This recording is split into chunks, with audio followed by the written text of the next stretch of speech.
하나님 말씀은 디모데후서 2장 1절에서 7절까지 말씀을 합독하겠습니다. 디모데후서 2장 1절에서 7절까지 말씀을 합독합니다.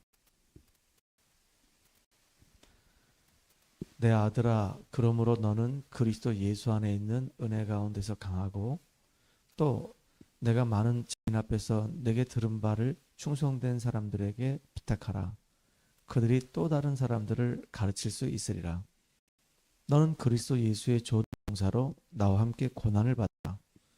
병사로 복무한 자는 자기 생활에 얽매이는 자가 하나도 없나니 이는 병사로 모집하는 자를 기쁘게 하려 함이라. 경계하는 자가 법대로 경계하지 아니하면 승리자의 관을 얻지 못할 것이며 수고하는 농부가 곡식을 먼저 받는 것이 마땅하니라. 내가 말하는 것을 생각해 보라. 주께서 범사에 내게 총명을 주시리라. 아멘. 자녀가 해야 할 것이라고 하는 제목으로 같이 말씀을 나누도록 하겠습니다. 바울에게 있어서 이 디모데는 아들 같은 이런 소중한 사역자입니다. 디모데후서는 바울이 이제 디모데 개인에게 보내는 서신입니다. 2장 1절에 보니까 바울의 마음이 이 안에 담겨져 있죠.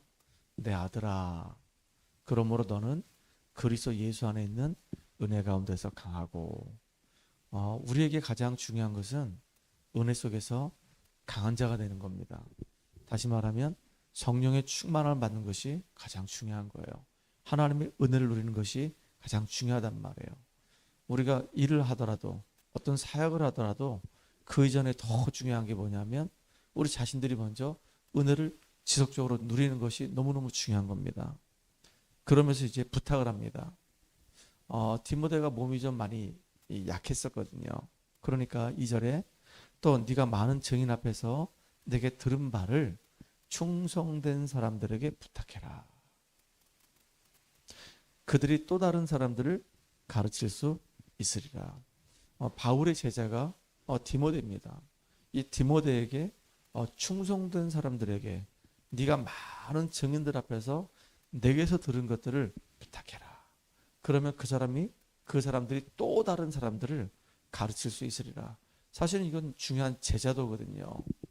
이렇게 우리 교회 안에 제자에서 또 제자로 이렇게 이어지는 이 응답을 노리는 이 축복이 우리에게 임하길 바랍니다. 그러면서 또 세 가지를 얘기합니다. 너는 좋은 병사로서 나와 함께 고난을 받으라. 병사는 자기 생활에 얽매이지 않는다.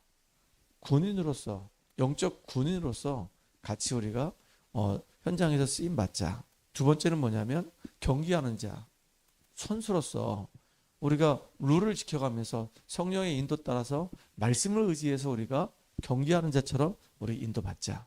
그 세 번째는 농부처럼, 농부는 한 해 농사를 짓기 위해서 끊임없이 인내하면서 기다리잖아요. 그렇게 우리가 하나님 분명히 우리에게 주실 응답이 있기 때문에 인내하면서 우리가 기다리자.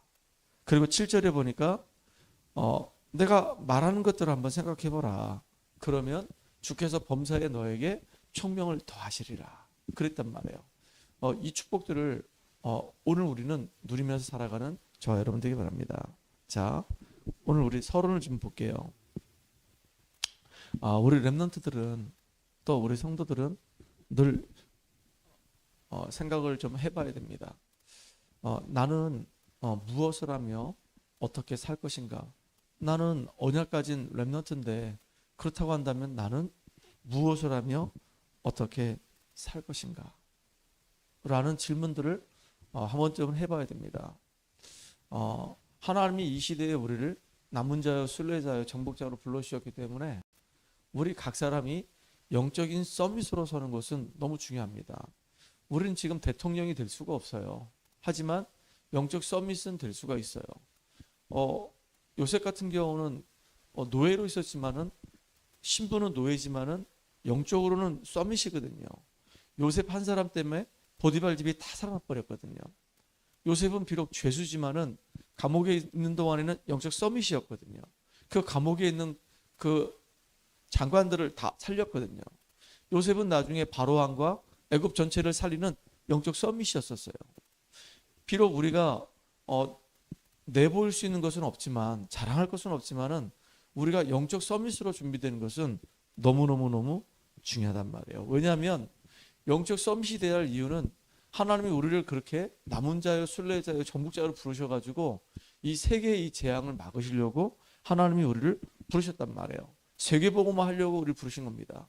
자, 요셉이라고 하는 이 친구는 아무 배경이 없죠. 아무 힘이 없죠. 근데 영적 서밋이란 말이죠.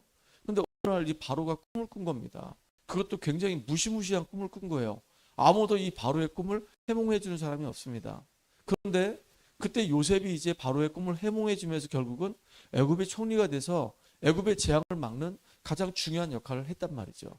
이렇게 하나님은 우리가 영적 서밋이 돼서 이 땅에 이 재앙을 막고 세계복음화하는 주역으로 쓰임 받길 원합니다. 여러분도 알다시피 우리 한국도 이제 마약의 청정 국가가 아닙니다.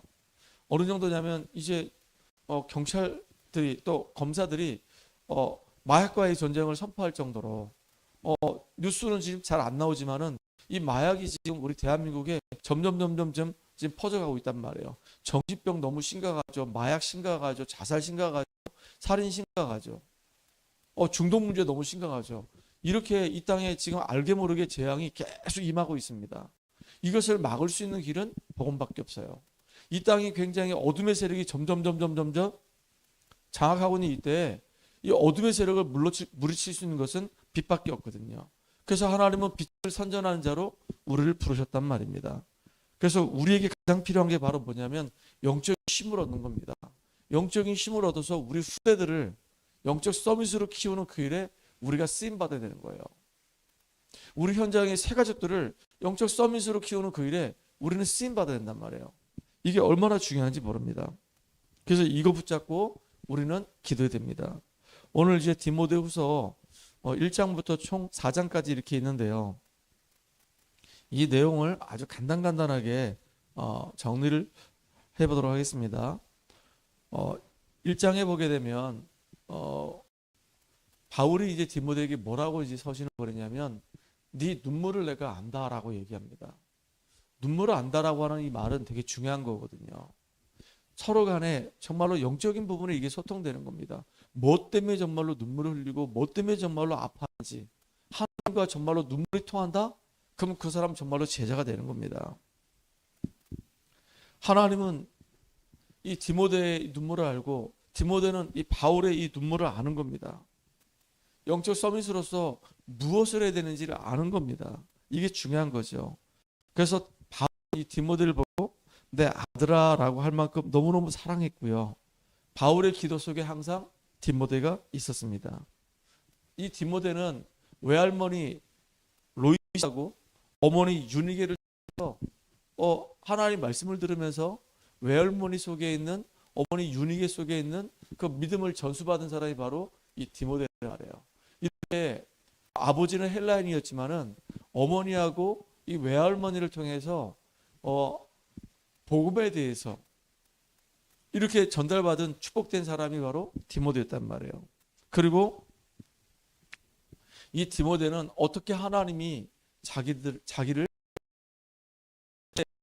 복음화로 사용하시지 아는 자, 하나님의 방법을 아는 자예요. 그래서 하나님은 렘넌트들을 자기 생활에 얽매이지 않는 군사로 법대로 경기하는 선수로 또 수고하는 농부로 우리를 부르셨단 말이에요. 그래서 하나님은 이 언약 가진 렘넌트들을, 언약 가진 이 성도들을 완벽하게 책임지십니다. 그래서 우리가 할 일은 약속의 말씀을 탁 붙잡고 세계복음화의 축복을 먼저 우리가 받는 거예요. 그래서 그걸 놓고 우리가 계속 깨어서 기도하는 겁니다. 기도 외에는 이런 이유가 나가는 법이 없다 그랬거든요. 하나님은 그래서 우리가 계속 기도 속에서 하나님이 하시는 그 응답들을 삶 현장에서 우리가 확인하고 누리는 저와 여러분들이 바랍니다. 세 번째로는요, 어떤 사람을 하나님이 사용하시냐, 하나님의 능력과 사명이 무엇인지 아는 그 사람을 하나님이 사용하시는 겁니다. 그래서 바울은 디모데에게 함께 고난을 받자 그랬어요. 복음 전도하다 보면은 당연히 고난 오게 되거든요. 근데 그 고난 속에는 분명한 또 하나님의 숨겨진 계획과 이유가 있는 겁니다. 디모데 후서 3장을 보게 되면 사람들이 하나님을 떠나서 자기밖에 모르기 때문에 고통의 때가 반드시 온다 그랬습니다. 그래서 렘넌트들은 어려서부터 하나님 말씀을 알아야 하고 때를 얻든지 못 얻든지 전도자가 되어야 됩니다. 렘넌트의 주업은 전도 제자입니다. 이것을 결단하고 공부해야 합니다. 다윗의 주업도 결국은 전도 제자였거든요. 우리가 어떤 일을 하든 간에 나는 전도 제자다. 내가 하는 일은 복음 전하는 것이다. 내가 지금 이제 경제 활동을 하기 위해서 하는 이 모든 일들은 주업이 아니고 부업이다. 내가 이 일을 하는 이유는 이 부업을 하면서 이 현장에 복음 전하기 위해서 하나님 나를 이곳에 보내주셨다. 이렇게 깨달으면 그 사람은 전도자 맞습니다. 하나님은 렘넌트가 말씀만 잘 붙잡아도 총명을 주신다고 말씀하셨고요. 말씀은 렘넌트를 온전하게 합니다. 하나님의 말씀은 우리를 온전하게 한다고 그랬습니다. 하나님의 사람으로 온전케 된다고 그랬거든요. 그리고 더 큰 축복은 하나님이 주시는 은혜와 평강이 우리 렘넌트들에게, 우리 성도들에게 계속 임하기를 소망합니다. 자, 우린 눈물이 통하는 사람이 돼야 돼요. 그러면서 하나님의 방법이 무엇인지 아는 사람이 됩니다. 은혜 속에 먼저 강한 자가 되고 우리는 군인처럼, 선수처럼, 농부처럼 이렇게 말씀 따라 인도받아가는 가운데 그 속에서 하나님 주시는 그 총명 가지고 이 땅을 살려야 됩니다. 왜냐? 말세가 되면은 반드시 하나님을 떠나서 자기를 사랑하는, 그래서 고통이 올 수밖에 없는 그 시대가 오기 때문에 이 시대 앞에 우리는 당연히 복음을 증거하는 자로, 복음을 전하는 자로 쓰임 받아야 되기 때문에 그렇습니다. 오늘도 이 축복을 누리는 귀한 날 되기를 주의 이름으로 축복합니다. 하나님 감사합니다. 이 땅을 살아가는 동안에 하나님께서 우리에게 성령의 충만함을 주시고 이제 선수로, 농부로, 군인으로 가장 귀하고 가치 있게 쓰임받는 기업의 사람으로 설 수 있도록 주님이 역사해 주시옵소서. 앞으로 우리가 살아가는 날에 정말로 고통의 때가 올 수밖에 없기 때문에 영적 문제가 심각해지기 때문에 이 영적 문제를 치유하는 영적 서밋으로 온전히 세워지는 주역되게 하여 주시옵소서. 예수님의 이름을 감사하며 기도합나이다.